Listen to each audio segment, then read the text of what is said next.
नमस्कार दोस्तों, एक बार फिर आपका इंडिया के सबसे बड़े ऑनलाइन प्लेटफॉर्म अनअकैडमी पर हार्दिक स्वागत और अभिनंदन।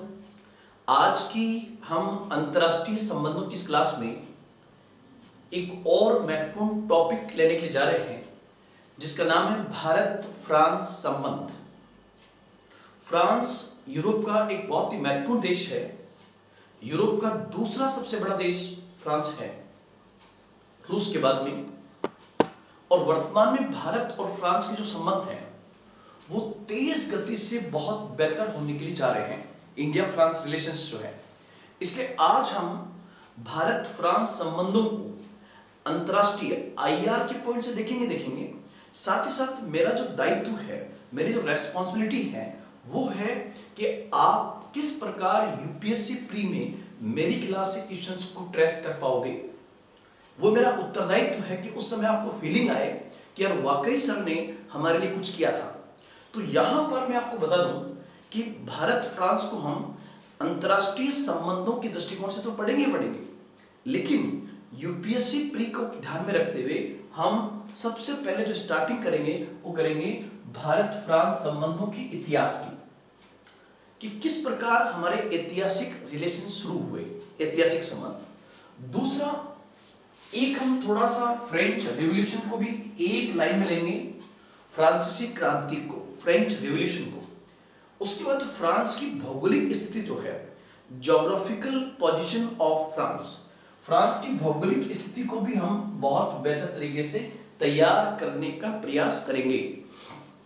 उसके बाद एक टॉपिक हमारा होगा कि भारत फ्रांस संबंधों को बेहतर करने के लिए ट्रेड वन डिप्लोमेसी के तहत कौन से काम हुए हैं, ट्रेड वन डिप्लोमेसी। इसी प्रकार भारत फ्रांस में पीपल टू पीपल कनेक्टिविटी के लिए, जनता को जनता के साथ जोड़ने के लिए इंडिया फ्रांस में ट्रेड टू डिप्लोमेसी के तहत कौन कौन से सांस्कृतिक कदम उठाए गए हैं उसकी चर्चा भी हम यहां पर करेंगे। इसी प्रकार से भारत फ्रांस संबंधों को सबसे अधिक यदि किसी एक घटना ने जोड़ने का प्रयास किया है तो वो सबसे बड़ी घटना है Bharat France civil nuclear agreement, Bharat France SNA परमाणु समझौता। ध्यान रखना, आज भारत ने लगभग 10 देशों के साथ सिविल न्यूक्लियर एग्रीमेंट किया है, लेकिन भारत के साथ आईएईए और एनएसटी से अनुमति मिलने के बाद सबसे पहले किस देश ने भारत के साथ सिविल न्यूक्लियर एग्रीमेंट किया? उत्तर होगा फ्रांस। हालांकि आपको पता होगा भारत के साथ सबसे पहले ये समझौता करने वाला देश जो था वो अमेरिका था, लेकिन हम जैसा कि जानते हैं कि न्यूक्लियर फ्यूल की सप्लाई तभी हो पाती है जब आईएईए और एनएसजी अनुमति प्रदान करे, और ऐसी अनुमति प्रदान करने के बाद पहला देश जो है वो कौन सा बना? वो फ्रांस, और उसको हम पढ़ेंगे सिविल न्यूक्लियर एग्रीमेंट, एसएनए परमाणु समझौता। और उसी के तहत फ्रांस जो है भारत के जेतापुर में परमाणु रिएक्टर की स्थापना कर रहा है, जिसका विरोध भी महाराष्ट्र में हो रहा है। महाराष्ट्र में रत्नागिरी में जेतापुर के अंदर भारत के पश्चिमी तट पर कौन सी कंपनी? अरेवा कंपनी, उसको भी हम देखेंगे। एक आपको पता है, हाल ही में हमारे भारतीय प्रधानमंत्री श्रीमान नरेंद्र मोदी ने G7 की 45 समिट जो फ्रांस के बियारिट्ज में हुई उसमें भाग लिया। उसमें भारत को विशेष रूप से आमंत्रित किया गया था, तो उसकी चर्चा भी हम यहां पर करेंगे। इसी प्रकार भारत फ्रांस रक्षा सहयोग, डिफेंस कॉपरेशन, आज फ्रांस जो है हमारे लिए दोस्ती के रूप में नया रूस बन रहा है। इसलिए क्वेश्चन में बन रहा है कि इज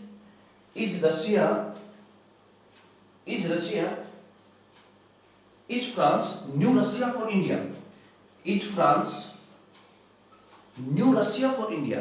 क्या वर्तमान में फ्रांस भारत के लिए एक नया रूस बन रहा है? क्योंकि जिस प्रकार से हमारे सामरिक समझौते हो रहे हैं, जिस प्रकार से डिफेंस एग्रीमेंट हो रहे हैं, और जिस प्रकार स्पेस के क्षेत्र में समझौते हो रहे हैं, उससे ऐसा लग रहा है कि आने वाले वक्त में रूस की जगह फ्रांस ले सकता है।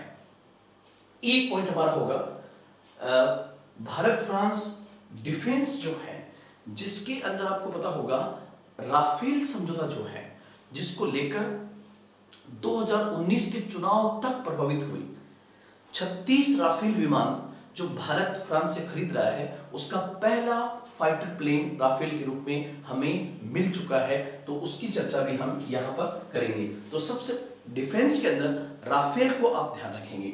उसके बाद अंतरराष्ट्रीय सौर गठबंधन, ये सबसे इंपॉर्टेंट पॉइंट मानता हूं मैं वर्तमान में भारत फ्रांस संबंधों में जो सबसे अहम बिंदु बनने के लिए जा रहा है, वो बिंदु आपका है कौन सा, इंटरनेशनल सोलर अलायंस। ये भी आप ध्यान रखना। उसके बाद में भारत फ्रांस अंतरिक्ष सहयोग, इंडिया फ्रांस स्पेस कॉर्पोरेशन जो है वो भी इंपॉर्टेंट है। और उसके तहत जैसे सरल SAREL सरल मेगाट्रॉपिक्स जैसे सैटेलाइट भारत फ्रांस की जॉइंट प्रोजेक्ट के तहत भेजे गए थे। इसी प्रकार से एक मैंने आपको बोल दिया है कि etch France new Russia for India, ये भी क्वेश्चन आपका बन सकता है। एक 2016 के यूपीएससी प्री में क्वेश्चन पूछा गया था, ITER international thermo nuclear experimental reactor. तो ITER जो है यहां से भी आपका प्रश्न बन सकता है इन फ्यूचर में, प्री के अंदर भी और मेंस के अंदर भी। ध्यान रखना, ITER वर्तमान में दुनिया का सबसे बड़ा साइंस प्रोजेक्ट माना जा रहा है और उस प्रोजेक्ट में भारत शामिल है। इसलिए ITER कहां पर है, किस व्यवस्था पर आधारित है, इसको भी हम देखने का प्रयास करेंगे। उसके बाद आपको पता है कि शक्ति 2019 के नाम से भारत और फ्रांस के बीच में आर्मी एक्सरसाइज हुई है। साथ ही साथ वरुण के नाम से हमारी एक और एक्सरसाइज हुई है, तो उसको भी हम देखने का प्रयास करेंगे। एक आपको पता होगा फ्रांस के वर्तमान राष्ट्रपति जो है इमैनुअल मैक्रों है, इमैनुअल मैक्रों है। यहां पर एक पॉइंट मैं आपको और बताना चाहूंगा और आपसे इसको देखना भी कि आज की डेट में मतलब वर्तमान में आप देखोगे तो कोविड-19 के अंतर्गत संक्रमण की दर सबसे ज्यादा जो है वो बेसिकली अमेरिका में है, क्योंकि अमेरिका में सबसे ज्यादा कोविड टेस्ट हुए हैं, इसलिए वहां पर सबसे अधिक मरीज वर्तमान में है आज की तारीख के अंदर। लेकिन जो मरने की दर है, आप देखना मरने की दर पूरी दुनिया में अगर सबसे अधिक किसी देश की आ रही है तो फ्रांस की। इसको आप नोट करना, यहां से भी इस टाइप के एग्जाम में प्रश्न बन सकते हैं। जैसे जब कोविड-19 का इम्पैक्ट इटली में देखा गया था तब सबसे ज्यादा मरने की दर इटली में थी, लेकिन अब ओवरऑल इटली की कम हो रही है और फ्रांस की सबसे ज्यादा आज की तारीख में। हो सकता है कल कोई आंकड़ा बदल जाए, लेकिन आज लेटेस्ट जो है फ्रांस कोविड-19 के कारण मरने की दर वहां सबसे ज्यादा है। इसी प्रकार से एक मैं बताना चाह रहा था कि फ्रांस में की जो राष्ट्रपति है इमैनुअल मैक्रों, उन्होंने फ्रांस में कई इकोनॉमिक रिफॉर्म्स करने का प्रयास किया है और उन आर्थिक सुधारों के कारण वहां की पब्लिक का एक बड़ा पार्ट नाराज है और उनकी नाराजगी के रूप में जो आंदोलन चलाया गया उसे ही किस नाम से जानते हैं, तो उसे कहेंगे पीली जैकेट आंदोलन। क्या कहेंगे? पीली जैकेट आंदोलन के नाम से एक मूवमेंट चला है, उसको भी हम यहां पर देखने का प्रयास करेंगे। पीली जैकेट आंदोलन क्या है, येलो वेस्ट मूवमेंट क्या है, उसको भी हम देखने का प्रयास करेंगे। और लास्ट होगा कि फ्रांस ने अंतरराष्ट्रीय स्तर पर भी भारत का सहयोग किया है इंटरनेशनल लेवल पर, जैसे G7 की बैठकों में विशेष आमंत्रित सदस्य के रूप में करना, पेरिस समझौते में भारत और फ्रांस द्वारा मिलकर काम करना, NSG वासेनार व्यवस्था और ऑस्ट्रेलिया ग्रुप में भारत की मेंबरशिप के लिए इसके द्वारा प्रयास करना, यूरोपियन यूनियन के अंदर भी भारत को वरीयता दिलाने के लिए फ्रांस द्वारा सहयोग करना, ये पॉइंट्स भी हम इसको पढ़ने का प्रयास करेंगे। तो आज का टॉपिक जो है वो काफी डायनेमिक पॉइंट आपका आप देख रहे हो, और चूंकि हम अभी तक ट्रेडिशनल पार्ट से ही पीछा नहीं छुड़ा पाए, जैसे भारत पाकिस्तान, भारत बांग्लादेश, भारत नेपाल, भारत मालदीव, भारत श्रीलंका, आप लोग ध्यान रखना कि अब यूपीएससी कुछ ऐसे क्षेत्रों को फोकस कर रही है जहां से अभी तक प्रश्न नहीं पूछे गए हैं। तो इसलिए जो हमारे ट्रेडिशनल नेबरिंग कंट्रीज है IR के अंदर, उसकी तुलना में ऐसे देशों से प्रश्न ज्यादा पूछे जा रहे हैं जहां भारत के हाल ही में नए रिलेशन स्टैब्लिश हुए हैं और वो रिलेशन काफी ऊंचाइयों को प्राप्त कर रहे हैं। तो ये बिंदु आप यहां पर स्पेशली ध्यान रखेंगे। अब सबसे पहले हम देखें फ्रांस को। अब फ्रांस को जब देखें तो जैसे कि मैंने कहा कि सबसे पहले अगर हम भारत फ्रांस संबंधों की बात करें तो पहला होगा, हम ये बात ऐसे करें, स्वतंत्रता से पूर्व हम करें, स्वतंत्रता से पूर्व। ध्यान रखना मेरा ऑब्जेक्ट ऐसे बच्चे भी हैं जिनको आईआर में कुछ नहीं आता है। हो सकता है मेरा वीडियो कुछ first year second year final year के बच्चे देखें जो भी यूपीएससी की तैयारी लगभग उन्होंने स्टार्ट की है, तो उनके लिए एक प्रकार का रामबाण होगा ये। क्यों? क्योंकि मैं बिल्कुल बेसिक से बताने का प्रयास यहाँ पे कर रहा हूँ। सबसे पहले मैंने कहा अगर हम स्वतंत्रता से पहले की बात करें तो स्वतंत्रता से पहले की बात करें तो भारत का जो स्टेटस था वो था भारत ब्रिटेन का उपनिवेश था। मेनली भारत किसका उपनिवेश था? India was the colony of Britain. Bharat Britain का उपनिवेश था और जिस समय भारत ब्रिटेन का उपनिवेश था उस समय दुनिया में दो साम्राज्यवादी शक्तियां थी, टू इंपीरियलिस्ट पावर थी। उसमें से एक था ब्रिटेन और दूसरा था फ्रांस। तो आप यहां पे देखिए कि स्वतंत्रता से पहले जहां भारत एक उपनिवेश था वहीं ब्रिटेन के साथ फ्रांस भी एक साम्राज्यवादी शक्ति था। कैसा था? इंपीरियलिस्ट पावर था, जिसको हम कहते हैं साम्राज्यवादी या उपनिवेशवाद को बढ़ावा देने वाला।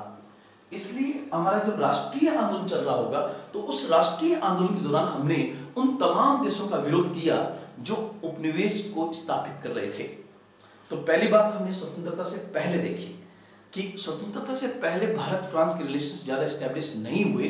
क्यों नहीं हुए? कि भारत एक उपनिवेश था जबकि उस समय ब्रिटेन और फ्रांस जो है दुनिया की साम्राज्यवादी शक्तियां थी, जिसको हम कहते हैं इंपीरियलिस्ट पावर। अब जब भारत ब्रिटेन का उपनिवेश बना तो यहां पर जाहिर सी बात है कि जैसा कि हम लोग पढ़ते हैं कि सबसे पहले भारत में पुर्तगाली आए, सबसे पहले पुर्तगाली आए और किस प्रकार से बाद में डच, अंग्रेज, फ्रेंच, स्वीडिश ये लोग आए। उसमें आप लोग ध्यान रखना भारत में फ्रेंच कंपनी भी आती है। तो मैंने यहां पर इतिहास के पॉइंट से हम देखें तो इतिहास के पॉइंट से आप 3-4 बिंदु आईआर में और ध्यान रखना। वो 3-4 पॉइंट्स कौन कौन से हो सकते हैं? वो 3-4 बिंदु कौन से हो सकते हैं? तो सबसे पहले भारत में अगर मैं बात करूं फ्रांस की तो फ्रांस का राजा था लुई 14। उस लुई 14 के समय उसका एक मंत्री था कॉलबर्ट और उस कॉलबर्ट ने भारत के साथ व्यापार करने के लिए 1664 के अंदर जिस कंपनी की स्थापना की थी उसे हम कहते हैं फ्रेंच ईस्ट इंडिया कंपनी। उसे हम कहते हैं फ्रेंच ईस्ट इंडिया कंपनी। तो ये बिंदु आप ध्यान रखना आईआर के पॉइंट से कि सबसे पहले भारत और फ्रांस के मध्यकाल में जो रिलेशंस है वो कहां से स्टैब्लिश हो रहे हैं? जब फ्रांस के राजा लुई 14 के समय उसके एक मंत्री कॉलबर्ट के द्वारा 1664 में एक कंपनी की स्थापना की जिसका नाम था फ्रेंच ईस्ट इंडिया कंपनी। और फ्रेंच ईस्ट इंडिया कंपनी किस प्रकार की कंपनी थी? तो French east India company basically एक प्रकार की सरकारी कंपनी थी। फ्रेंच ईस्ट इंडिया कंपनी कैसी कंपनी थी? एक सरकारी कंपनी थी, वो पब्लिक सेक्टर की कंपनी थी, सरकारी कंपनी थी। तो यहां पर ये बिंदु आप ध्यान में रखेंगे। आपसे एक बार क्वेश्चन ये भी पूछा गया है कि जो French east India company India में आई थी उसका नाम क्या था, मतलब उसका रियल नेम क्या था? तो उसका रियल नेम था इनसे ओरिएंटलेस कंपनी। इनसे ओरिएंटलेस कंपनी ये इस कंपनी का रियल नेम था। फिर एक क्वेश्चन आपसे पूछे कि फ्रेंच कंपनी ने सबसे पहले अपनी फैक्ट्री भारत में कहां पर एस्टैब्लिश की? तब उत्तर आपका होगा 1668 में इन्होंने पहली फैक्ट्री भारत में कहां पर एस्टैब्लिश की? तो उत्तर होगा सूरत के अंदर।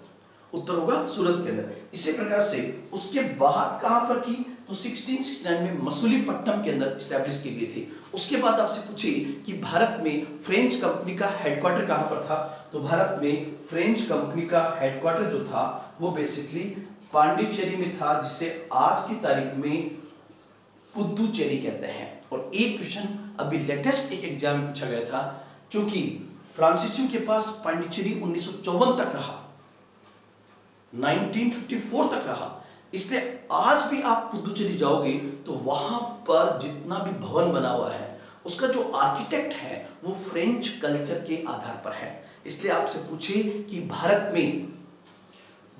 में फ्रांसीसी संस्कृति की खिड़की किसे कहा जाता है?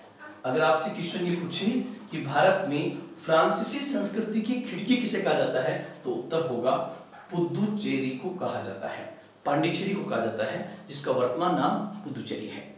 एक आपसे और पता होगा कि भारत में फ्रेंच कंपनी का रियल संस्थापक कौन था, तो डुप्ले आपने नाम सुना होगा। एक और आप मेरा आधुनिक भारत के इतिहास का वीडियो देखना, एक मैंने बताया था कि भारत में फ्रेंच कंपनी और ब्रिटिश कंपनी के बीच में एक जबरदस्त प्रतिद्वंदिता चली, जिसके कारण 3 वार हुए और उन तीनों वार को इतिहास में किस नाम से जानते हैं, तो कर्नाटक युद्ध के नाम से जाना जाता है। इन कर्नाटक युद्ध 1746 से 1763, जिसके कारण अंत में फ्रेंच कंपनी ने घुटने टेक दिए और वो भारत में कुछ जगहों जैसे पुदुचेरी तक ही सीमित रह गए। ये मैंने आप मेरा वो वाला वीडियो देखें, ये मैंने थोड़ा सा आपको अटैच करना चाहा है कि भारत फ्रांस संबंध भारत की आजादी से पहले भी थे। एक आपको पता होगा पूरी दुनिया में कुछ रिवॉल्यूशन की बहुत बड़ी भूमिका है, उन्हीं में से एक है फ्रेंच रिवॉल्यूशन। तो यहां पर आपसे सिर्फ मैं एक क्वेश्चन पूछूंगा कि फ्रेंच डे कब मनाया जाता है? फ्रेंच जैसे भारत में 15 अगस्त 26 जनवरी है, ऐसे ही फ्रांस का राष्ट्रीय दिवस कब मनाया जाता है? ये मेरा आपसे क्वेश्चन है, आप तुरंत उत्तर देने का प्रयास करें। यहां पर मैं कहना चाह रहा हूं कि फ्रांस भी दुनिया में फेमस है फ्रांसीसी क्रांति के लिए। फ्रांसीसी क्रांति के लिए, जिसको हम कहेंगे फ्रेंच रिवॉल्यूशन के लिए, फ्रांस पूरी दुनिया में प्रसिद्ध है फ्रांसीसी क्रांति के लिए। और फ्रांसीसी क्रांति दुनिया में कब आई थी, तो 1789 में आई थी। फ्रांसीसी क्रांति से भारत का कौन सा शासक प्रभावित था? टीपू सुल्तान, जो जैकोबिन क्लब का मेंबर बना था, मैंने आपको बताया था। तो फ्रेंच रिवॉल्यूशन जो है, उस फ्रांसीसी क्रांति जो आई थी, उस फ्रेंच रिवॉल्यूशन ने दुनिया को क्या पैगाम दिया? पैगाम कहते हैं संदेश को। उसने कौन सा संदेश दुनिया को दिया था? तो फ्रांसीसी क्रांति ने संदेश दिया समानता का, समानता, स्वतंत्रता और बंधुत्व। ये संदेश किस रिवॉल्यूशन ने दिया था? तो उत्तर होगा आपका फ्रेंच रिवॉल्यूशन ने। समानता, स्वतंत्रता और बंधुत्व, equality, freedom, equality, liberty and brotherhood. ये पैगाम जो है पूरी दुनिया में किसके द्वारा दिया गया था? तो फ्रेंच रिवॉल्यूशन का। तो सबसे पहले जो मैंने पाठ किया वो हमने देखा भारत और फ्रांस का एक इतिहास हमने देखने का प्रयास किया है। उसके बाद हम देखें तो जिस फ्रांस की हम बात कर रहे हैं वहां से थोड़ा हमें यह भी देखना चाहिए कि वहां से ज्योग्राफिकल पॉइंट से भी क्वेश्चन क्या बन सकता है। रीजन क्या होगा कि ये जरूरी नहीं कि आईआर वाले पार्ट से क्वेश्चन बने। हम तैयार अपनी सामग्री को इस प्रकार से करके जाएं कि आप कहीं से प्रश्न पूछिए, हम उसका उत्तर देने का पूरा प्रयास करेंगे। तो यहां पर आप देखिए, सबसे पहले आपसे पूछे कि फ्रांस की भौगोलिक स्थिति क्या है, the geographical location of France. तो यहां पर आप ध्यान रखना, फ्रांस जो है वो बेसिकली यूरोप का दूसरा सबसे बड़ा देश है, second largest country of Europe after Russia. ये रूस के बाद क्षेत्रफल की दृष्टि से यूरोप का दूसरा सबसे बड़ा देश है। फ्रांस के 3 ओर से समुद्री सीमा है। इसको आप देखने का अगर प्रयास करोगे तो ये मैंने आपके सामने फ्रांस को थोड़ा सा 100% नहीं लेकिन आपके सामने एक रिप्रेजेंट करने का प्रयास किया है। ये सपोज कीजिए फ्रांस, इस फ्रांस के जस्ट ऊपर यहां पर ये आ जाएगा इंग्लैंड। फ्रांस के जस्ट ऊपर यहां पर कौन सा होगा? ब्रिटेन का पार्ट होगा, इंग्लैंड। इस साइड में यहां पर जैसा कि आप जानते हो, ये इस साइड में ये आइबेरियन द्वीप है। आइबेरियन द्वीप पर 2 यहां पर देश है, एक तो पुर्तगाल और एक स्पेन। और आपको पता है यहां पर भी कोविड-19 का प्रभाव बहुत ज्यादा है। इस जगह पर जो देश है उसका नाम है इटली। यहां पर जो देश है उसका नाम है इटली। मैंने ऐसे ही एक बताने का प्रयास किया है। यहां पर जो बंदरगाह है उसको हम कहते हैं, सॉरी, यहां पर जो सागर है उसका नाम है भूमध्य सागर। यहां पर ये मेडिटेरियन सी है, भूमध्य सागर। ये भी खाड़ी बहुत चर्चा में चल रही है क्योंकि जो बियारिट्ज सम्मेलन हुआ है G7 का, वो इसी साइड में है। बियारिट्ज जो सिटी है वो इस साइड में है, और यहाँ पर जो खाड़ी है उसको किस नाम से जानते हैं, तो ये है गल्फ ऑफ बिस्की। बिस्के की खाड़ी यहाँ पर है, ये गल्फ बिस्की खाड़ी है।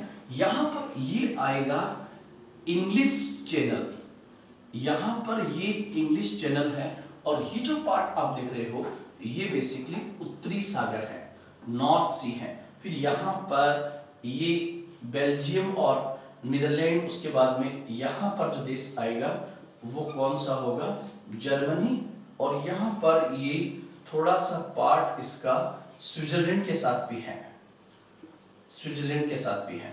तो इसकी सीमाएं आप देख रहे हो, इसकी सीमाएं 8 देशों से मिलती हैं।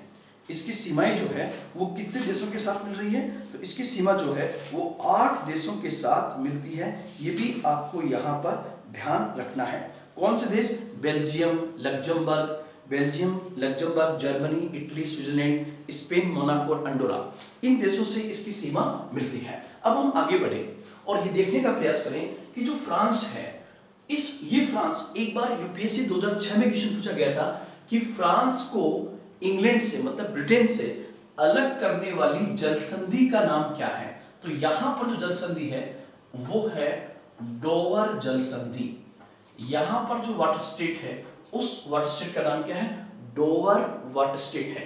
इसी प्रकार से आप देखोगे तो ये बिस्की खाड़ी, ये इंग्लिश चैनल। तो सबसे पहला क्वेश्चन आपके सामने है कि वह कौन सी जलसंधि है। जलसंधि कहते हैं वाटर स्ट्रेट को। वह कौन सी जलसंधि है जो फ्रांस को इंग्लैंड से अलग करती है। तो उत्तर आपका होगा ये देश, यहां पर फ्रांस है, और फ्रांस को इंग्लैंड से अलग करने वाली जलसंधि कौन सी है, डोवर वाटर स्टेट। डोवर जलसंधि जो है इसको दोनों से अलग करती है। उसके बाद में आप देखोगे तो आरएस में क्वेश्चन पूछा गया था, शायद आरएस 2012 का क्वेश्चन था, कि वो कौन सी पर्वत श्रेणी है जो फ्रांस और स्पेन के बीच में प्राकृतिक सीमा बनाती है। तो यहां पर जो आप देख रहे हो फ्रांस और स्पेन के बीच में, फ्रांस और स्पेन के बीच में जो प्राकृतिक सीमा बनाती है उसे कहते हैं पिरेनीज। यहां पर इस माउंटेन रेंज का नाम क्या है, पिरेनीज। उसके बाद एक बार यूपीपीसीएस में क्वेश्चन पूछा गया है कि वो कौन सी जलसंधि है जो फ्रांस और इटली के मध्य सीमा रेखा बनाती है। तब होगा एक बहुत इंपॉर्टेंट है और वो है आल्प्स पर्वत श्रेणी। फ्रांस का भूमध्य सागर के तट पर कौन सा सबसे महत्वपूर्ण बंदरगाह है, तब यहां पर आएगा मार्सिलीज। सबसे इंपॉर्टेंट पोर्ट जो है वो कौन सा होगा, मार्सिलीज बंदरगाह यहां पर है। उसके बाद कौन सी पर्वत श्रेणी जो है फ्रांस और स्विट्जरलैंड के मध्य सीमा रेखा बनाती है, तो यहां पर उत्तर होगा जूरा पर्वत। कौन सा, जूरा पर्वत। वो कौन सी नदी है जो फ्रांस और जर्मनी के मध्य सीमा रेखा बनाती है, तो होगा राइन नदी। कौन सी नदी होगी, राइन रिवर। कौन सी पर्वत श्रेणी जो फ्रांस और जर्मनी के मध्य सीमा रेखा बनाती है, तो उत्तर होगा वास्जिज पर्वत, वास्जिज पर्वत। तो आप देखिए मैंने थोड़ा सा आईआर के अंदर भी ज्योग्राफी को समझाने का प्रयास किया है। सबसे पहले फ्रांस यूरोप का दूसरा सबसे बड़ा देश है, और फ्रांस और स्पेन के मध्य जो पर्वत श्रेणी सीमा रेखा बनाती है उसका नाम पिरेनीज है। फ्रांस का साउदर्न कोस्ट, दक्षिणी तट किस सागर से लगा हुआ है, उत्तर होगा भूमध्य सागर। फ्रांस और इटली के मध्य कौन सी पर्वत श्रेणी है, तो होगा आल्प्स पर्वत श्रेणी। फ्रांस और स्विट्जरलैंड के बीच में कौन सी है, तो जूरा पर्वत। फ्रांस और जर्मनी के बीच में कौन सी नदी प्राकृतिक सीमा बनाती है, तो होगा राइन नदी। फ्रांस और जर्मनी के बीच में कौन सा पर्वत है, तो आएगा वास्जिज पर्वत। फ्रांस के उत्तर में कौन सा सागर है, तो नॉर्थ सी। ऐसे आप देखोगे फ्रांस 3 ओर से सागरों से घिरा हुआ है, एक बिस्के की खाड़ी और इंग्लिश चैनल, दूसरा आप देखोगे भूमध्य सागर, और तीसरा आपका आएगा नॉर्थ सी, और इस साइड से उसकी बाउंड्री जो है नीदरलैंड, बेल्जियम और ये सब देश यहां पर आएंगे, जर्मनी वगैरह इससे मिलती है। तो एक मैंने थोड़ा सा आपको लोकेट करने का प्रयास किया कि फ्रांस की स्थिति क्या है। और चूंकि भारत भी एक प्रायद्वीपीय देश है, पेनिनसुलर कंट्री इंडिया भी है, जिसकी बाउंड्री 3 ओर से समुद्र से दक्षिण में लग रही है, इसलिए भारत और फ्रांस की ये एक समानता है। भारत और फ्रांस की ये एक समानता आपने यहां पर देखी। उसके बाद जब हम आगे बढ़े तो नेक्स्ट क्वेश्चन आपका ये भी होगा कि अगर आपको पूरे यूरोप की जलवायु देखनी हो, पूरे यूरोप की भूमि देखनी हो कि पूरे यूरोप की भूमि कैसी है in respect to land and climate, भूमि एवं जलवायु की दृष्टिकोण से फ्रांस को लघु यूरोप भी कहा जाता है। आपसे यह क्वेश्चन 2 बार एसएससी में पूछा गया है कि निम्नलिखित में से किस देश को मिनी यूरोप कहा जाता है। फ्रांस को भूमि एवं जलवायु की दृष्टि से लघु यूरोप कहा जाता है। एक आपसे क्वेश्चन ये भी पूछे कि कौन सा ऐसा देश है यूरोप का जो आत्मनिर्भर है। और चूंकि अभी लेटेस्ट हमारे सरकार ने जो नई हमें विचारधारा दी है और जो नई सोच दी है और जो नया अर्थव्यवस्था का आधार दिया है वो है कोविड-19 के दौरान आत्मनिर्भर। आपसे पूछे कि कृषि के दृष्टिकोण से, एग्रीकल्चर के पॉइंट से फ्रांस का, यूरोप का कौन सा देश पूरी तरह से खाद्यान्न के दृष्टिकोण से आत्मनिर्भर है, तो उत्तर होगा फ्रांस। और इस कारण फ्रांस को किसानों का देश भी कहा जाता है। फ्रांस को किसानों का देश भी कहा जाता है। फ्रांस की राजधानी जो है पेरिस है, और पेरिस किस नदी किनारे है, तो सीन नदी किनारे पर है। पेरिस दुनिया की एक फैशन सिटी है, पेरिस दुनिया का एक सांस्कृतिक नगर है, पेरिस दुनिया का एक नोडल सिटी है, पेरिस दुनिया का ग्रंथिल नगर है। नोडल सिटी का मतलब जो हर दृष्टिकोण से परिवहन से दुनिया के अन्य देशों को और राष्ट्रों को जोड़ता हो, इसलिए वो नोडल सिटी है।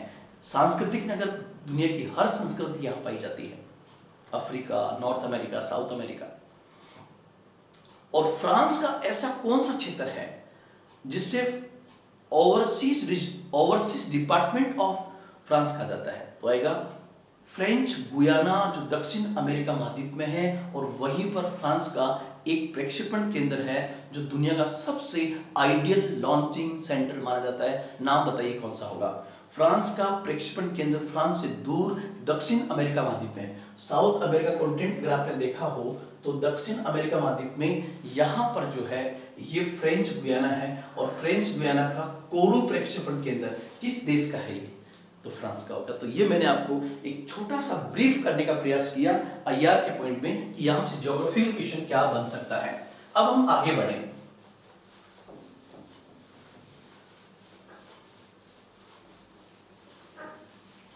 अब सबसे पहले क्वेश्चन आएगा कि भारत और फ्रांस के बीच में बेहतर संबंध स्थापित करने के लिए, भारत और फ्रांस के मध्य बेहतर संबंध स्थापित करने के लिए ट्रैक 1 डिप्लोमेसी के तहत कौन से काम हुए हैं। ट्रैक 1 डिप्लोमेसी, और ट्रैक 1 क्या होता है, जब दो देशों की सरकारें आपस में वार्ताएं करती हैं। सरकार के स्तर की वार्ताओं को ट्रैक 1 डिप्लोमेसी कहा जाता है। तो यहां पर आप देखना ट्रैक 1 डिप्लोमेसी के तहत बहुत सारे प्रयास हुए, लेकिन उसको लेटेस्ट प्रयासों के साथ जोड़ना चाहेंगे। जैसे वर्ष 2014 में भारतीय प्रधानमंत्री, भारतीय पीएम नरेंद्र मोदी की फ्रांस यात्रा, श्री नरेंद्र मोदी की फ्रांस यात्रा हुई थी, और ये यात्रा काफी ऐतिहासिक मानी गई थी। इसी समय वो यूनेस्को भी गए थे। तो ध्यान रखना, वर्ष 2014 में भारतीय प्रधानमंत्री श्री नरेंद्र मोदी की फ्रांस यात्रा, और ये फ्रांस यात्रा काफी हिस्टोरिकल रही। इसी प्रकार से उन्होंने, भारतीय पीएम ने ही वर्ष 2019 में लेटेस्ट जो है वो G7 की मीटिंग में भी गए, जो G7 का 45वां सम्मेलन था, उस 45वें सम्मेलन में भी उन्होंने भाग लिया। 45th समिट ऑफ G7 उसमें भाग लिया, और वहां पर उन्होंने बहुत ऐतिहासिक भाषण भी दिया था। और यहां पर फ्रांस ने हमें विशेष आमंत्रित सदस्य के रूप में इनवाइट किया था। और एक आप लोग ध्यान रखना, फ्रांस के राष्ट्रपति इमैनुअल मैक्रों ने भी भारत की यात्रा की। फ्रांस के राष्ट्रपति इमैनुअल मैक्रों ने वर्ष 2018 में भारत की यात्रा की। वर्ष 2018 में भारत की यात्रा की, और ये यात्रा अंतरराष्ट्रीय सोलर गठबंधन, इंटरनेशनल सोलर अलायंस के पॉइंट से बहुत इंपॉर्टेंट थी, जिसको मैं आपको समझाने का प्रयास करूंगा। तो कहने का मतलब है, पिछले 5 वर्षों में आप देखोगे तो भारतीय प्रधानमंत्री, भारतीय वित्त मंत्री, भारतीय रक्षा मंत्री, भारतीय विदेश मंत्री और फ्रांस के राष्ट्रपति और विदेश मंत्री और रक्षा मंत्रियों ने काफी यात्राएं भारत और फ्रांस के आपस में की है। ये ट्रैक 1 डिप्लोमेसी बताती है कि दोनों के मध्य संबंध तेज गति से मजबूत हो रहे हैं। तो ये पहला आएगा आपका कौन सा, ट्रैक 1 डिप्लोमेसी के पार्ट के अंदर। उसके बाद हम आगे बढ़े तो नेक्स्ट जो है, आपको पता है कि आज मैंने बहुत बार कहा कि अगर दो देशों के बीच में बहुत बेहतरीन संबंध स्थापित करने हैं तो उसका सबसे बेस्ट तरीका होगा ट्रैक 2 डिप्लोमेसी पे बल दिया जाए। तो दूसरा पॉइंट जो हम पढ़ने जा रहे हैं वो होगा ट्रैक 2 डिप्लोमेसी। तो इसको भी हम देखने का प्रयास करें कि भारत और फ्रांस के बीच में ट्रैक 2 डिप्लोमेसी के तहत क्या हुआ है। ट्रैक 2 डिप्लोमेसी, ट्रैक 2 डिप्लोमेसी किसके बीच में, इंडिया एंड फ्रांस के बीच में। और ट्रैक 2 डिप्लोमेसी का मतलब क्या होगा, ऐसे प्रयास जो जनता को जनता के साथ जोड़े, ऐसे प्रयासों को हम ट्रैक 2 डिप्लोमेसी के तहत रखते हैं। उसका एक एग्जाम्पल सबसे पहले दिखाऊं मैं आपको कि भारत और फ्रांस दोनों के फिल्मोत्सव, फिल्म फेस्टिवल काफी फेमस हैं। तो वो, और आपको पता है फिल्म जो होती है वो समाज का दर्पण होती है, और फिल्में जो है वो कहीं ना कहीं सांस्कृतिक पक्ष को प्रस्तुत करती है, और ट्रैक 2 डिप्लोमेसी सांस्कृतिक पक्षों को जोड़ने का प्रयास करती है। तो एक होगा इंडिया फ्रांस में ट्रैक 2 डिप्लोमेसी के तहत किसको आपस में जोड़ा गया है, तो उत्तर होगा आपका फिल्म फेस्टिवल्स।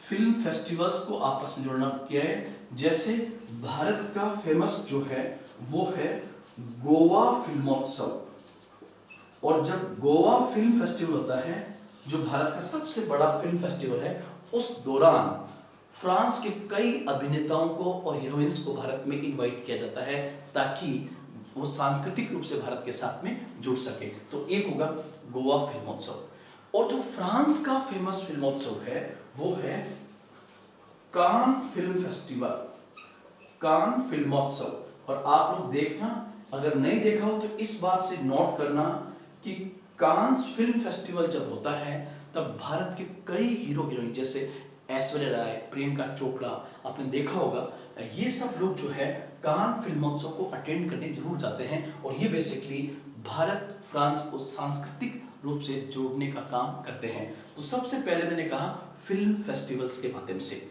दूसरा आपको पता होगा, भारत और फ्रांस ने यह भी प्रयास किया है कि जनता को जनता के साथ जोड़ने के लिए महोत्सव का आयोजन किया जाए। किसका, महोत्सव।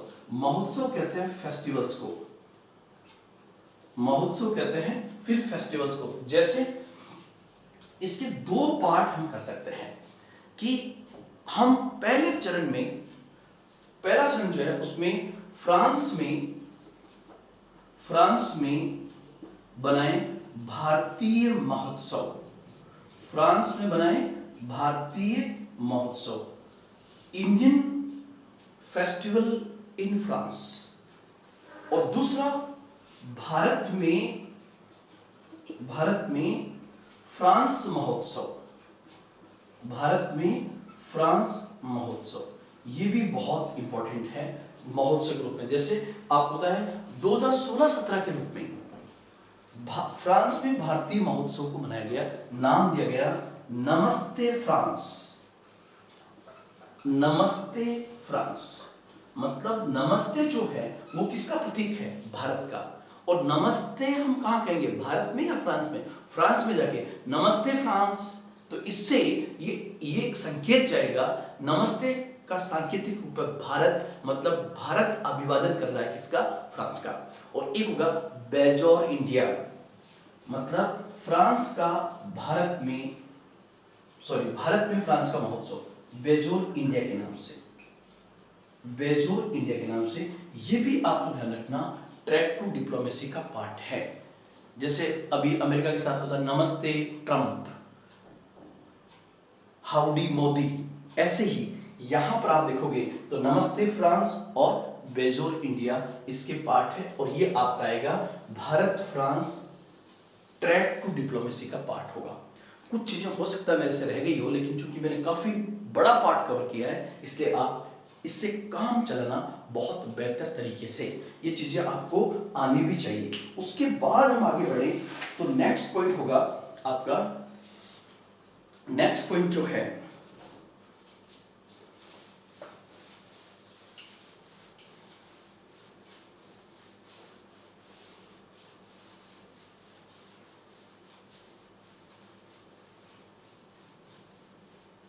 नेक्स्ट पॉइंट जो हम देखेंगे वो आपका आएगा एसएनए परमाणु समझौता।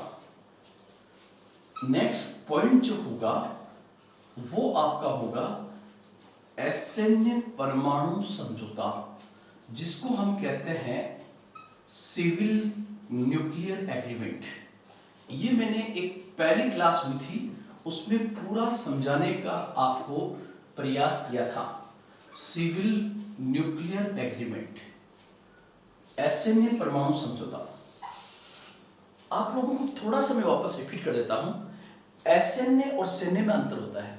अगर हमें परमाणु ईंधन और परमाणु तकनीकी बम बनाने के लिए मिले तो हो जाएगा सैन्य परमाणु समझौता, वो होगा मिलिट्री न्यूक्लियर एग्रीमेंट। लेकिन हमें एसएनए हुआ मतलब ऊर्जा निर्माण के लिए, इसका ऑब्जेक्ट क्या होगा, एनर्जी डेवलपमेंट के लिए, ऊर्जा के निर्माण के लिए या ऊर्जा की सुरक्षा के लिए, ये होगा ऊर्जा सुरक्षा के लिए एसएनए परमाणु समझौता। और क्या होगा इसमें, एक देश जो है, एक देश दूसरे देश को किसकी सप्लाई करता है, परमाणु ईंधन और परमाणु तकनीकी की सप्लाई करता है, परमाणु ईंधन और परमाणु तकनीकी की सप्लाई करता है। परमाणु ईंधन और परमाणु तकनीक, जैसे फ्रांस भारत को, अमेरिका भारत को परमाणु ईंधन सप्लाई करेगा। लेकिन चूंकि हमारा थोड़ा सा हिस्ट्री जो था वो क्या था कि हमने एनपीटी और सीटीबीटी पर साइन नहीं किए। जब एनपीटी और सीटीबीटी पर साइन नहीं किए और हमने परमाणु परीक्षण किए 1974 और 1998 के अंदर, तो विश्व समुदाय स्पेशली पश्चिमी देश जो है हमारे से नाराज थे और भारत पर कई प्रकार के परमाणु प्रतिबंध लगा दिए थे। इस क्रम में भारत के साथ इस प्रकार का समझौता करने वाला पहला देश जो है वो अमेरिका था। अमेरिका में वर्ष 2005 में जॉर्ज बुश और मनमोहन सिंह के समय ये समझौते की प्रक्रिया शुरू हुई, जो 2008 में अमेरिका में जाके पूरी होती है। लेकिन ध्यान रखना कि जब एक देश दूसरे देश को परमाणु ईंधन और तकनीक देता है तो उससे पहले किसकी परमिशन आवश्यक होती है, तो परमिशन आवश्यक होती है IAEA और NSG की। इन दोनों की परमिशन मिलना जरूरी है। रिपीट कर रहा हूं मैं वापस कि सबसे पहले समझौता तो हुआ अमेरिका के साथ, अमेरिका के द्वारा करने के बाद ही बाकी देशों ने यस किया। लेकिन इंपॉर्टेंट चीज आपको क्या जाननी है कि कोई भी देश जो दूसरे देश को देगा वो तभी दे सकता है जब कौन परमिट करे, इंटरनेशनल एटॉमिक एनर्जी एजेंसी और न्यूक्लियर सप्लायर ग्रुप, इन दोनों से परमिशन मिलने के बाद। और यहां पर बहुत इंपॉर्टेंट है कि IAEA और NSG से परमिशन मिलने के बाद भारत को सबसे पहले सिविल न्यूक्लियर एग्रीमेंट करने वाला पहला देश जो था वो कौन सा था, फ्रांस था। पहला देश जो है वो बेसिकली फ्रांस बन गया। वैसे समझौता हुआ किसके साथ में, सबसे पहले अमेरिका के साथ में। लेकिन रिपीट कर रहा हूं, IAEA और NSG से परमिशन मिलने के बाद पहला देश जिसने भारत के साथ सिविल न्यूक्लियर एग्रीमेंट किया तो होगा आपका कौन सा, फ्रांस। तो ये चीज आप यहां पर बहुत बेहतर तरीके से ध्यान रखना। और ये डील कब हुई, 30 सितंबर 2008 को हुई है। ये डील हुई है सितंबर 2008 में। तो ये पॉइंट भी आप ध्यान रखना। और ये भारत की परमाणु ऊर्जा को सुनिश्चित करने में एक बहुत बड़ा मील का पत्थर माना जाता है।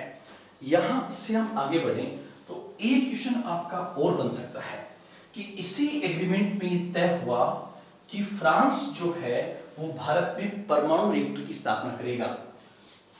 फ्रांस जो है वो भारत में परमाणु रिएक्टर की स्थापना करेगा और आपको पता है परमाणु रिएक्टर की स्थापना करने में बहुत खर्चा आता है, तो ये इन्वेस्टमेंट फ्रांस की अरेवा कंपनी कर रही है। कौन सी? अरेवा। और यहां इस जगह पर फ्रांस एक परमाणु रिएक्टर की स्थापना करेगा जिसका नाम है जेतापुर। क्या नाम है उसका? जेतापुर। जेतापुर कहां पर है? तो ये रत्नागिरी महाराष्ट्र में पड़ता है। और चूंकि आपको पता होगा ये क्षेत्र जो है पश्चिमी घाट में आता है और पश्चिमी घाट में भूकंप की संभावनाएं हैं, इसलिए वहां के स्थानीय लोग विरोध कर रहे हैं कि कहीं भूकंप से या किसी अन्य कारण से इस रिएक्टर को नुकसान पहुंचा तो जापान की फुकुशिमा की तरह बहुत बड़े स्तर पर रेडिएशन फैल सकता है। तो ये बिंदु आप ध्यान रखेंगे कौन सा। लेकिन जो भी हो, फ्रांस ने भारत के साथ सिविल न्यूक्लियर एग्रीमेंट करने में एक बहुत बड़ी भूमिका अदा की है, तो ये बिंदु भी आप यहां पर ध्यान में रखोगे। नेक्स्ट हम उसके बाद आगे बढ़ें तो आपका आएगा सिविल न्यूक्लियर एग्रीमेंट के बाद में G7 समिट। ये G7 समिट जो है, G7 समिट जो हाल ही में वर्ष 2019 में हुई और कहां पर हुई? तो ये हुई थी बियारिट्ज के अंदर। मैंने क्वेश्चन आपसे पूछा था बियारिट्ज कहां पर है, फ्रांस के किस क्षेत्र में, आप बताएं। बियारिट्ज में हुई और बियारिट्ज कहां पर है? फ्रांस में। और इस G7 समिट में भारत को स्पेशली फ्रांस के द्वारा इनवाइट किया गया था। तो यहां पर ये बिंदु भी आप इसमें बहुत पॉइंट से ध्यान में रखोगे। तो बियारिट्ज में विशेष आमंत्रित सदस्य था भारत। उसके बाद हम फिर आगे बढ़े तो और बियारिट्ज सम्मेलन के अंदर भारत को इनवाइट किया जाना भारत की महत्ता को बढ़ाता है और उसमें फ्रांस की भूमिका निश्चित रूप से है। और आपको पता है फ्रांस के अंदर ही G7 की एक समिट हुई थी जिस उस समय उसका नाम G8 था और वो समिट हुई थी कहां पर? जहां पर इब्सा की IBSA India Brazil south Africa की रूपरेखा तैयार की थी। वो था वर्ष 2003 G8 का एवियन समिट। मैं G7 G8 बोल रहा हूं, कंफ्यूज ना हो। आज की तारीख में G7 में रशिया नहीं है इसलिए इसका नाम G7 है। 2003 में रशिया शामिल था तो नाम था G8 और G8 की 2003 में जो एवियन समिट हुई थी उस एवियन समिट के अंदर भारत को, ब्राजील को, साउथ अफ्रीका को स्पेशली इनवाइट किया गया था और वहीं पर एक संगठन की रूपरेखा तैयार हुई जिसको आज हम किस नाम से जानते हैं, जिसका नाम इब्सा है, IBSA। वो वहां पर और लेटेस्ट G7 का 45वां सम्मेलन कहां पर हुआ? 2019 में बियारिट्ज के अंदर ये समिट हुई है। नेक्स्ट हम आगे बढ़ेंगे तो आपका एक बिंदु आएगा कि भारत फ्रांस रक्षा सहयोग के अंदर भारत जो है भारत के लिए फ्रांस जो है वो नया रसिया बन रहा है। किसमें? सामरिक हथियारों की आपूर्ति के अंदर। जैसे एक परमाणु पनडुब्बी पर बातचीत चल रही है जो लगभग कंप्लीट हो गई है, लेकिन सबसे अधिक डिफेंस के जो मामले हैं उसमें सबसे बड़ी डील जो है वो है किसकी? फाइटर प्लेन राफेल विमान की। राफेल विमान। और भारत को फ्रांस कितने राफेल विमान देगा? 36। और आपको पता है राफेल फाइटर प्लेन से ज्यादा भारत की फाइटिंग पॉलिटिक्स का एक पार्ट बन गया है और वर्ष 2019 का जो भारत में लोकसभा का चुनाव हुआ उसमें राफेल काफी चर्चा में था।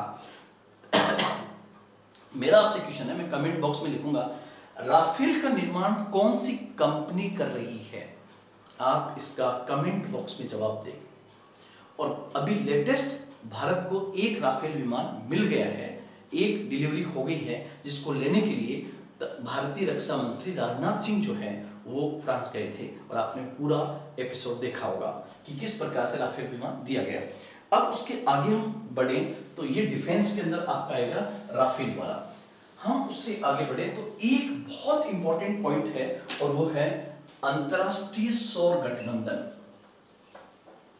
ये बहुत इंपॉर्टेंट है, आप लोग ध्यान रखना।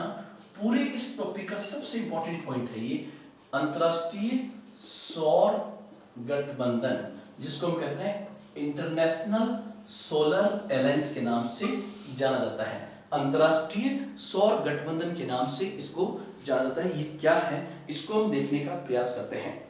तो आप लोग ध्यान रखना, भारत एवं फ्रांस की संयुक्त मेजबानी के अंदर, मतलब दोनों देशों ने मिलकर संयुक्त मेजबानी में, भारत एवं फ्रांस की संयुक्त मेजबानी में अंतरराष्ट्रीय सौर गठबंधन की स्थापना हुई है। किसकी स्थापना हुई है? International solar alliance. और इंटरनेशनल सोलर अलायंस किस ऊर्जा पर बल दे रहा है? तो उत्तर होगा सौर ऊर्जा, सूर्य से प्राप्त विकिरणों से ऊर्जा प्राप्त करना, सोलर एनर्जी।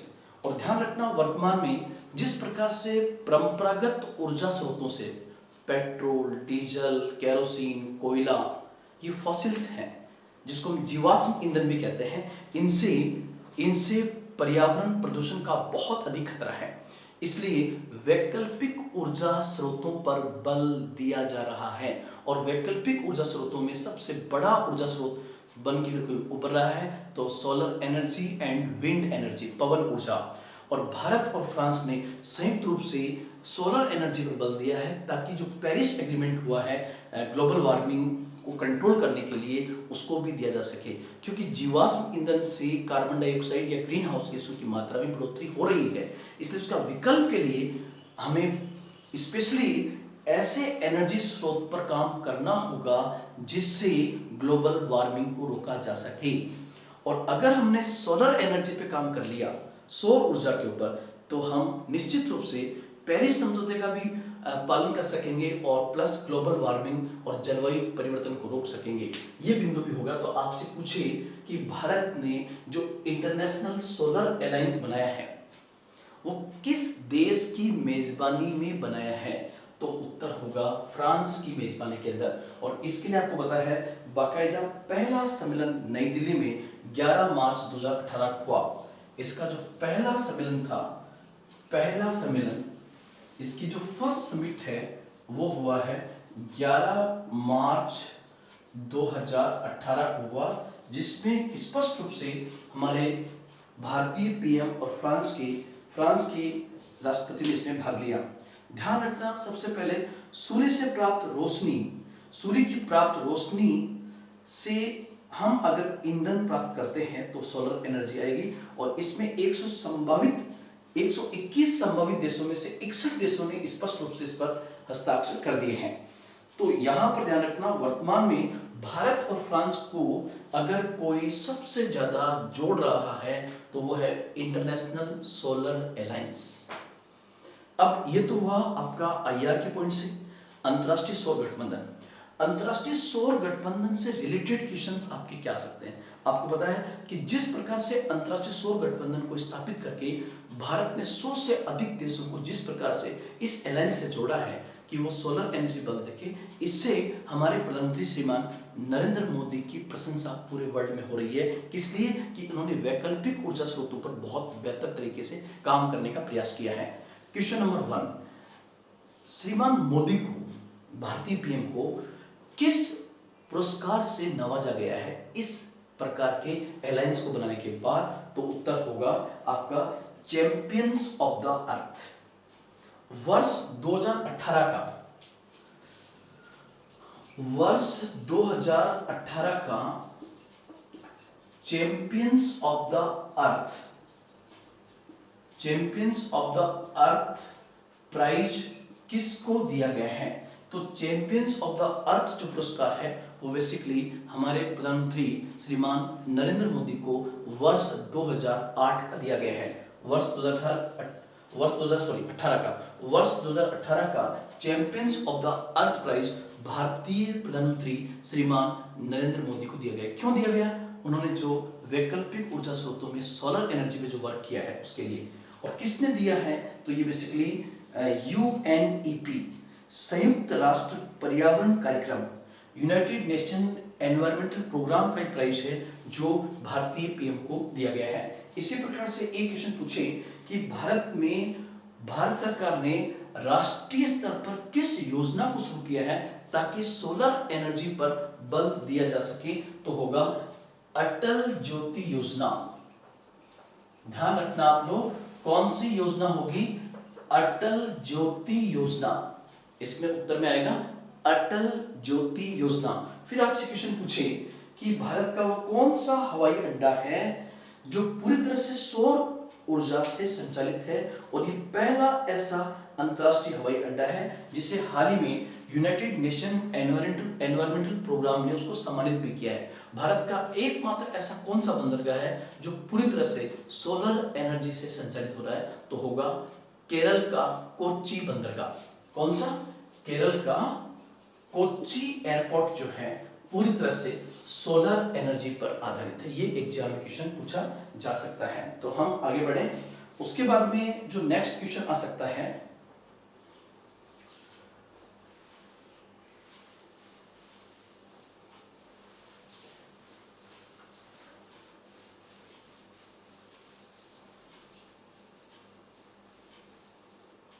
नेक्स्ट क्वेश्चन जो है वो मैं थोड़ा सा बीच में से लेता हूं। एक तो आपसे पूछे भारत और फ्रांस के बीच में भारत फ्रांस युद्धाभ्यास, ये क्वेश्चन भी आपसे पूछा जा सकता है। इंडिया फ्रांस आर्मी एक्सरसाइज, उसमें हमने यहां पर तो युद्धाभ्यास वार एक्सरसाइज लिखा है, इंडिया फ्रांस वार एक्सरसाइज लिखा है। ये वार एक्सरसाइज के दो रूप हैं, एक तो हमारी थल सेनाओं के बीच में और एक हमारी नेवी के बीच में, नौसेना के बीच में। तो यहां पर आप लोग ध्यान रखना, भारत की थल सेना के बीच में जो हुआ है वो वर्ष 2011 में स्टार्ट हुआ, शक्ति 2019 के अंदर भारत में हुआ है।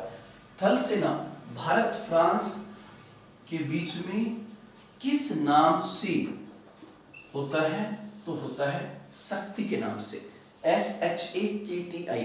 ये क्या है? ये होगा India France army exercise. India France army exercise जो है वो किस नाम से होती है? वो होती है शक्ति के नाम से। और भारत और फ्रांस की नौसेनाओं के बीच में जो है वो होती है वरुण के नाम से। किस नाम से? वरुण के नाम से, VARUN, वरुण के नाम से होती है। ये शक्ति 2011 में स्टार्ट हुई, 2019 के अंदर ये अभ्यास भारत में ही हुआ है, भारत में ही हुआ है। और इसको आप ध्यान में रखोगे, वरुण जो है 2019 में गोवा के तट के आसपास हुआ है जिसका नाम वरुण है। तो ये पॉइंट भी आप यहाँ पर ध्यान रखोगे, ये भी आपका एग्जामिनेशन बन सकता है। उसके बाद आप देखो, एक मैं लास्ट में नीचे और जा रहा हूं, पीली जैकेट आंदोलन क्या है?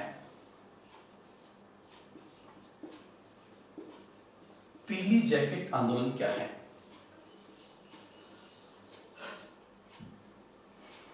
तो यहां पर यह आंदोलन का संबंध भारत से नहीं है, इसका संबंध जो है फ्रांस से है। और फ्रांस के राष्ट्रपति जो है, फ्रांस के राष्ट्रपति, ध्यान रखना, एक बात बताना भूल गया था मैं आपको, ट्रैक टू डिप्लोमेसी के जो इमैनुअल मैक्रोन ने भारत की यात्रा की, उन्हें भारत के किस सिटी में सांस्कृतिक कार्यक्रमों को दिखाने के लिए ले जाया गया था? उत्तर होगा बनारस, वाराणसी। वहां पर जो हमारे प्रधानमंत्री का लोकसभा क्षेत्र भी है वहां पर ले जाया गया था। तो इसके बाद में आप देखो, फ्रांस के राष्ट्रपति कौन है? तो नाम है इमैनुअल मैक्रो। और इमैनुअल मैक्रो की जो आर्थिक नीतियां हैं, जो उनकी इकोनॉमिक पॉलिसीज हैं, उन आर्थिक नीतियों से जिस प्रकार से करों का बोझ बढ़ा है, कर का बोझ बढ़ा है, उससे फ्रांस की जनता ने इसका जबरदस्त विरोध किया है। क्या होगा? आपसे पूछिए कि आप इससे क्या समझते हो, किससे? पीली जैकेट आंदोलन से, इसको हम कहते हैं येलो वेस्ट मूवमेंट, फ्रांस के राष्ट्रपति इमैनुअल मैक्रों की नीतियों के खिलाफ और करों के बोझ और रहन सहन की लागत में वृद्धि के विरोध में नवंबर 2018 में जो आंदोलन शुरू हुआ उसे पीली जैकेट आंदोलन कहा गया है। इसमें लोगों ने पीली जैकेट पहनकर आंदोलन किया। तो ये कब हुआ है? ये 2018 में। किसकी नीतियों का विरोध हुआ? तो इमैनुअल मैक्रो की नीतियों का विरोध इसमें किया है। करों का बोझ जिस प्रकार से बढ़ा है और जीवन लागत में जिस प्रकार से बढ़ोतरी हुई है फ्रांस में, उसका विरोध करने के लिए पीली जैकेट पहनकर वहां के लोगों ने विरोध किया। उसे हम कहते हैं पीली जैकेट आंदोलन का संबंध किसके साथ में होगा? तो उत्तर होगा फ्रांस के साथ में। उसके बाद हम आगे बढ़े नेक्स्ट पॉइंट। तो एक पॉइंट आपका और होगा कि क्या फ्रांस ने भारत का अंतरराष्ट्रीय स्तर पर सहयोग किया है? अंतरराष्ट्रीय स्तर पर सहयोग, तो निश्चित रूप से अंतरराष्ट्रीय समिट जो होती है उसमें भी फ्रांस भारत का एक बहुत अच्छा दोस्त बनकर उभरा है। जैसे आप देखोगे G7 की बैठक में विशेष रूप से भारत को इनवाइट करना, सुरक्षा परिषद में भारत की सदस्यता का सपोर्ट करना, इसी प्रकार से NSG में भारत का सपोर्ट करना कि NSG में भारत को मेंबरशिप मिलनी चाहिए। इसी प्रकार यूरोपियन यूनियन के अंदर भी फ्रांस द्वारा भारत को विशेष तरजीह देना। इसी प्रकार से आप देखोगे वासेनार व्यवस्था,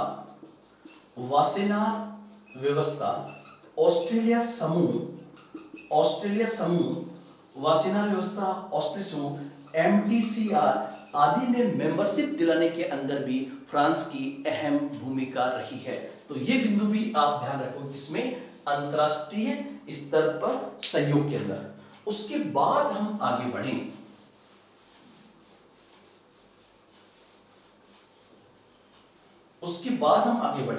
तो नेक्स्ट पॉइंट जो आपका आएगा वो होगा आपका क्या फ्रांस, एक और, भारत और फ्रांस के बीच में अंतरिक्ष सहयोग भी बहुत तेज गति से चल रहा है। इसको हम इंग्लिश में कहते हैं इंडिया फ्रांस स्पेस कॉर्पोरेशन। किस नाम जानेंगे? भारत फ्रांस अंतरिक्ष सहयोग, स्पेस के क्षेत्र में जो कॉर्पोरेशन है, अंतरिक्ष सहयोग। उस अंतरिक्ष सहयोग में आप ध्यान रखना, भारत और फ्रांस ने जॉइंट प्रोजेक्ट के तहत कुछ सैटेलाइट्स को छोड़ा था, संयुक्त परियोजना के तहत। हालांकि उन सैटेलाइट्स को छोड़े काफी लंबा समय हो गया है, लेकिन ज्यादा पुराने भी नहीं है, आपको ध्यान रखने हैं। एक तो आपका था मेगाट्रॉपिक्स, एक जो है उसका नाम क्या था? मेगाट्रॉपिक्स। आपसे पूछे कि मेगाट्रॉपिक्स क्या है, तो उत्तर होगा भारत फ्रांस संयुक्त परियोजना। और वैसे मेगाट्रॉपिक्स किसका नाम है? बेसिकली मेगाट्रॉपिक्स एक उपग्रह का नाम है, मेगाट्रॉपिक्स एक सैटेलाइट का नाम है। और इस सैटेलाइट को भारत और फ्रांस ने मिलकर के तैयार किया था। और इसका प्रक्षेपण जो है मेगाट्रॉपिक्स का वो PSLV CA-18 द्वारा, PSLV CA-18 के द्वारा अक्टूबर 2011 में इसको प्रक्षेपित किया गया था।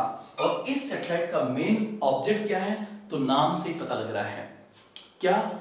मेगा मतलब बादल, और मेघ शब्द संस्कृत शब्द है, मतलब भारत से हो गया।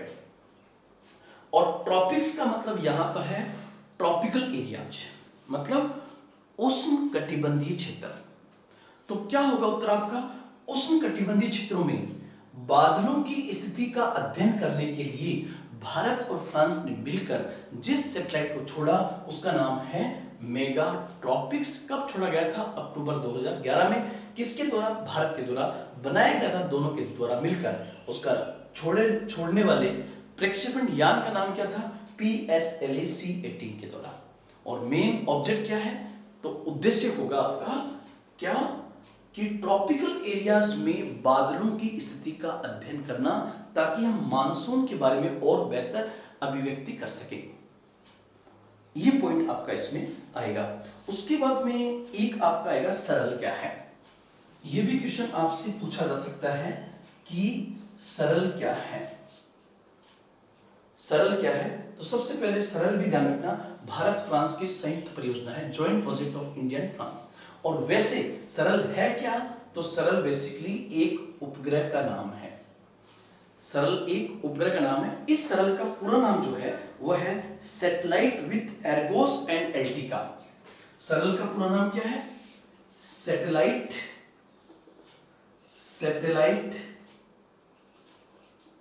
विथ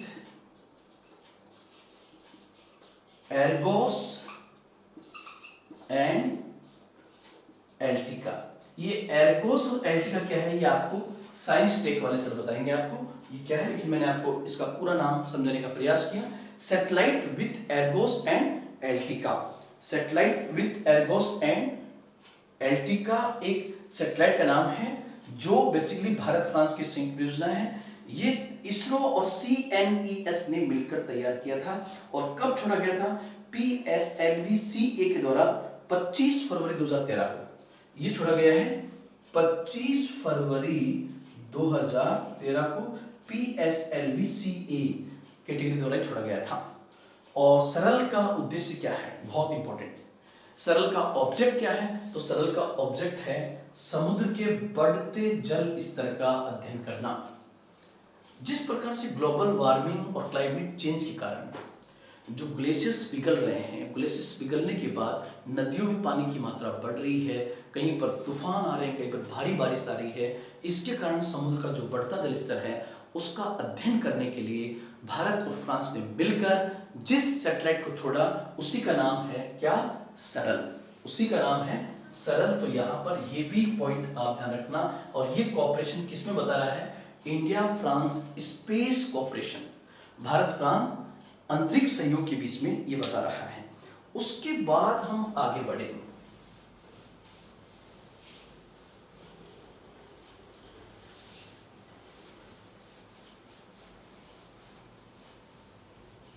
तो एक क्वेश्चन आपके पास में आएगा और वो है is France new Russia for India.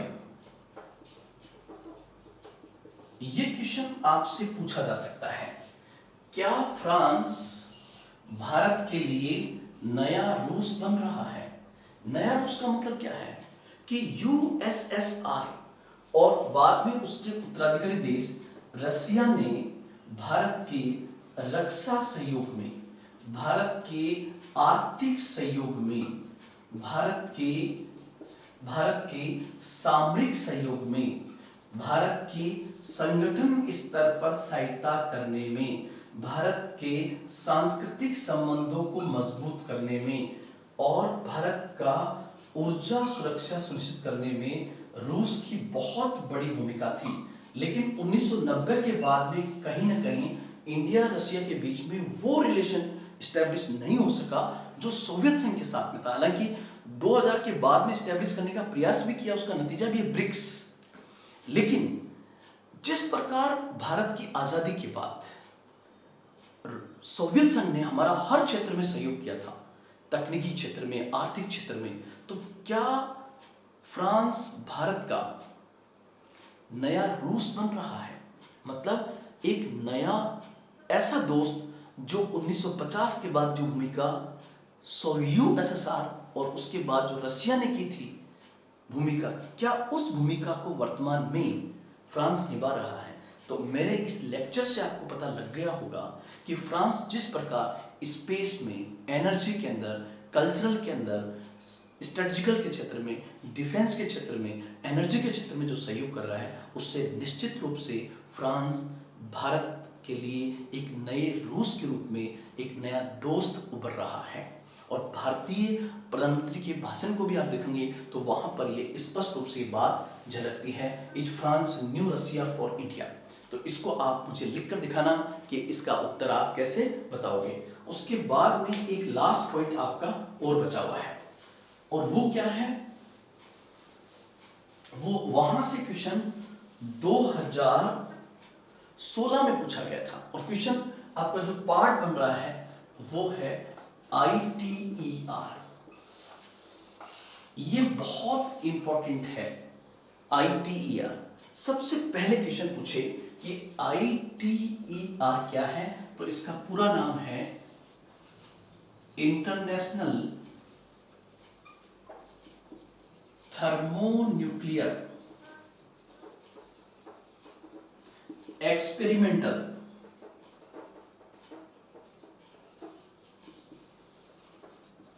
Reactor.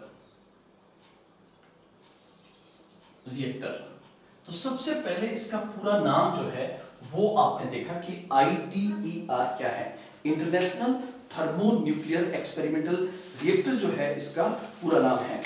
अब उसके बाद में जो क्वेश्चन आपके पास में होगा कि ITER जिसकी बात हम करने जा रहे हैं वो ITER यूपीएससी में कब पूछा गया, तो ये 2016 में लेटेस्ट पूछा गया है, और एक बार यूपीएससी मेंस में कुछ क्वेश्चन पूछा गया था, वहां पर था ये क्वेश्चन।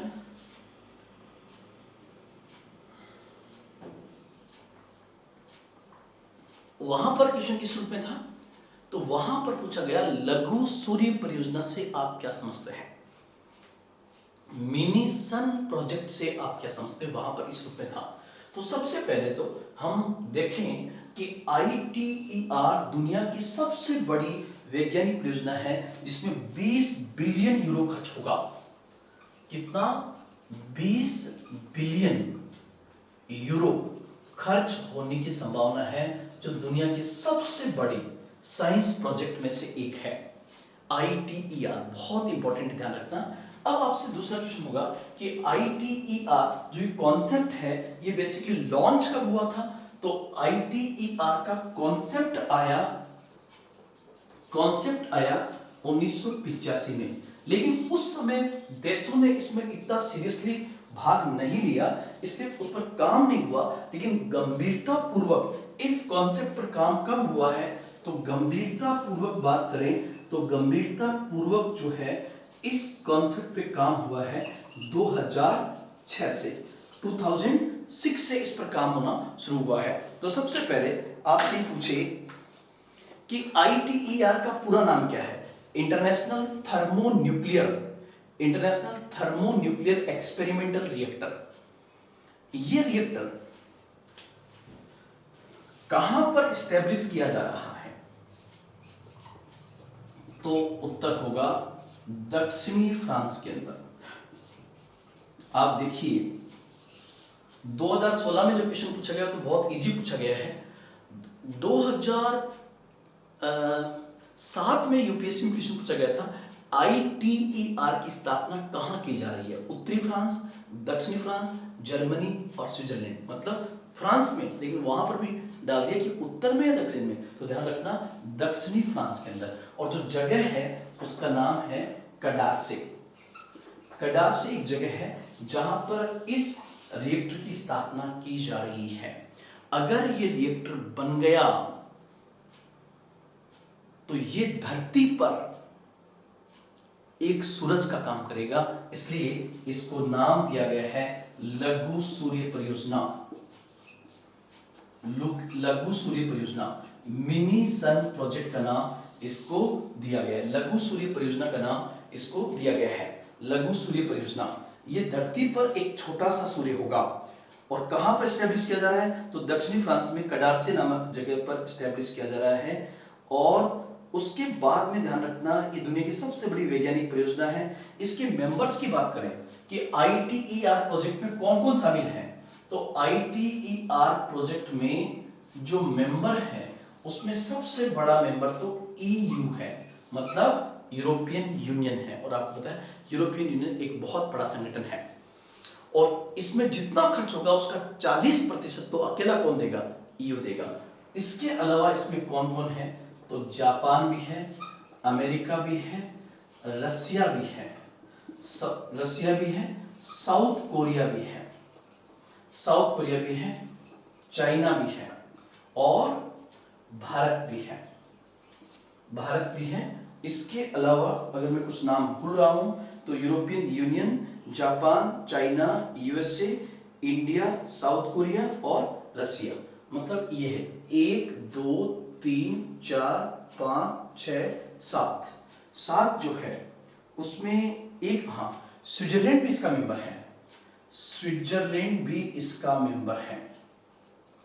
स्विट्जरलैंड भी हुआ। इसका मेंबर होने का फायदा क्या होगा? तो इसका मेंबर होने का फायदा तो तब समझ में आएगा ना हमें, जब हमें पता हो कि ITER प्रोजेक्ट किस पर काम कर रहा है। तो ये चीज समझना बहुत जरूरी है। इस पूरी पार्ट को मैं मिटा रहा हूं, इसका आपने स्क्रीनशॉट ले लिया होगा। इतने पॉइंट्स मैंने आज कवर किए हैं। तो आप देखिए, इसमें सबसे पहला बिंदु जो होगा वो मैं आपको समझाने का यहां पर प्रयास करता हूं। देखो, सबसे पहले अब मैं जो चीज बता रहा हूं वो साइंस रिलेटेड है। जरूरी नहीं कि मुझे साइंस पूरी आए, लेकिन आप थोड़ा समझने का प्रयास करना, फिर साइंस टेक वाले सर आपको समझा देंगे। मैंने ये कहा कि आप अगर परमाणु ऊर्जा प्राप्त करना चाहते हो, एटॉमिक एनर्जी, परमाणु ऊर्जा, तो उस परमाणु ऊर्जा को प्राप्त करने की जो श्रृंखला है, जो रिएक्शंस, वो दो प्रकार की होती है। वो जो रिएक्शंस दो प्रकार की होती है उसको हम एक कहते हैं नाभिकीय विखंडन, एक को हम कहते हैं नाभिकीय विखंडन, न्यूक्लियर फिजन, एक कहलाएगी आपकी न्यूक्लियर फिजन। कुछ इंग्लिश मीडियम के बच्चे भी देख रहे हैं तो उनके लिए न्यूक्लियर फिजन, और एक होती है नाभिकीय संलयन, नाभिकीय संलयन जिसको हम कहते हैं न्यूक्लियर फ्यूजन। ये दो रिएक्शंस होती हैं, एक नाभिकीय विखंडन और एक नाभिकीय संलयन, दो रिएक्शंस यहां पर है। अब यहां पर इंपॉर्टेंट जो आपके लिए होगा वो क्या होगा? नाभिकीय विखंडन और नाभिकीय संलयन के अंदर वो होगा कि नाभिकीय विखंडन क्या होता है कि इसमें बेसिकली एक न्यूट्रॉन की बौछार कराई जाती है एक भारी परमाणु पर, एक भारी परमाणु पर, जैसे यूरेनियम पर। और जैसे ही ये न्यूट्रॉन यूरेनियम से टकराएगा, इसका विखंडन होगा और फिर 3 नए न्यूट्रॉन्स प्राप्त होंगे। वे 3 नए न्यूट्रॉन्स फिर किसी यूरेनियम से टकराएंगे तो 3 से 9 प्राप्त होंगे। मतलब यहां पर नाभिकीय विखंडन एक भारी परमाणु छोटे परमाणु में तब्दील होता है और भारी मात्रा में एनर्जी डिसिपेट करता है। तो इस प्रक्रिया को कहते हैं नाभिकीय विखंडन। इसके लिए यूरेनियम, थोरियम, प्लूटोनियम ये जो है उसमें चाहिए भारी परमाणु। और वर्तमान में जितने भी रिएक्टर्स चल रहे हैं 99.99% परमाणु रिएक्टर जो है वो किस पर आधारित है? नाभिकीय विखंडन पर आधारित है। लेकिन एक होता है कि छोटे छोटे परमाणु को जोड़ा जाए, मतलब आप छोटे परमाणु, हल्के परमाणु लीजिए और उनको जोड़िए और फिर एनर्जी प्राप्त कीजिए। तो जैसे हाइड्रोजन सबसे हल्का परमाणु है। हाइड्रोजन की रिएक्शन से एक बड़ा परमाणु बनेगा जिसका नाम हीलियम है, और हीलियम के साथ में भारी मात्रा में ऊर्जा प्राप्त होगी। तो देखो यहां पे परमाणु टूट रहा है तो विखंडन, और यहां पे परमाणु जुड़ के एक नया परमाणु बना रहे हैं और फिर ऊर्जा प्राप्त हो रही है। तो यहां पर हाइड्रोजन की मिक्स से जो ऊर्जा बन रही है वो इससे भी ज्यादा एनर्जी निकलती है, किसमें? नाभिकीय संलयन में। अब दो चीजें हैं कि हाइड्रोजन की दुनिया में भंडार है और हाइड्रोजन से ऊर्जा प्राप्त की जा सकती है, और जिस दिन मनुष्य ने हाइड्रोजन से ऊर्जा प्राप्त कर ली उस दिन ऊर्जा की समस्या ही दुनिया से खत्म हो जाएगी, ऐसा माना जा रहा है। लेकिन दिक्कत क्या है? दिक्कत यह है कि हाइड्रोजन एनर्जी बेसिकली इसकी तुलना में बहुत बेहतर है, लेकिन आप लोग ध्यान रखना इस रिएक्शन को शुरू करने के लिए इस रिएक्शन को स्टार्ट करने के लिए बहुत अधिक टेम्परेचर की आवश्यकता होगी, और वो टेम्परेचर इतना ज्यादा होगा कि रिएक्टर तक पिघल जाए। तो साइंस के सामने सबसे बड़ा चैलेंज है ये कि आप ऐसा रिएक्टर बनाइए जो बहुत अधिक तापमान को सहन कर सके और इस बेस पर, मतलब नाभिकीय संलयन न्यूक्लियर फ्यूजन के आधार पर ऊर्जा बन सके। और अगर ऐसा हुआ तो इसका दुनिया में जीता जागता एग्जाम्पल सूर्य है। सूर्य में हाइड्रोजन लगातार हीलियम में तब्दील हो रही है और उससे ऊर्जा बहुत बड़े स्तर पर प्राप्त हो रही है। हमारे पास में चैलेंज है कि हम इस धरती पर वो सूर्य कैसे बनाएंगे, और अगर हमने बना लिया तो ये विज्ञान की बहुत बड़ी जीत होगी। तो पहला क्वेश्चन, ITER प्रोजेक्ट किस किस पर आधारित होगा? तो नाभिकीय संलयन पर आधारित होगा, और नाभिकीय संलयन पर वर्तमान में दुनिया में कोई रिएक्टर नहीं है। और मनुष्य ने, वैज्ञानिकों ने अगर नाभिकीय संलयन पर आधारित ऊर्जा प्राप्त कर ली तो भारत को ये टेक्नोलॉजी सीधी प्राप्त होगी, क्योंकि भारत इसका फाउंडर मेंबर है। फिर कोई और देश प्राप्त करेगा तो उसको खरीदनी पड़ेगी। और आप देखिए दुनिया के इतने देश मिल गए इसके रिसर्च के अंदर, जिसका नाम इंटरनेशनल थर्मोन्यूक्लियर एक्सपेरिमेंटल रिएक्टर है। ये कॉन्सेप्ट 1985 में आया, 2006 से गंभीरतापूर्वक लिया गया, उसका इंप्लीमेंटेशन हुआ। वर्तमान में प्रोजेक्ट तैयार हो रहा है। कहां पर? दक्षिणी फ्रांस में कडारसे नामक जगह पर। इसी प्रोजेक्ट को किस नाम से जाता है? लघु सूर्य परियोजना, मिनी सन प्रोजेक्ट। और इसमें मेंबर कौन से हैं? यूरोपियन यूनियन, जापान, अमेरिका, रसिया, साउथ कोरिया, चाइना, भारत और स्विट्जरलैंड, इसके मेंबर्स हैं। सबसे अधिक योगदान जो है वो दिया है इसमें यूरोपियन यूनियन ने, और भारत की तरफ से जो योगदान है वो इसमें 17,500 करोड़ का है। 17,500 करोड़ रुपए भारत ने इस प्रोजेक्ट में दिए हैं, इसलिए ये प्रोजेक्ट सफल हो गया। तो उसका फायदा निश्चित रूप से गवर्नमेंट ऑफ इंडिया को मिलेगा, निश्चित रूप से गवर्नमेंट ऑफ इंडिया को मिलेगा। और ध्यान रखना, भारत ने इस प्रोजेक्ट के तहत दुनिया का सबसे बड़ा रेफ्रिजरेटर दिया है।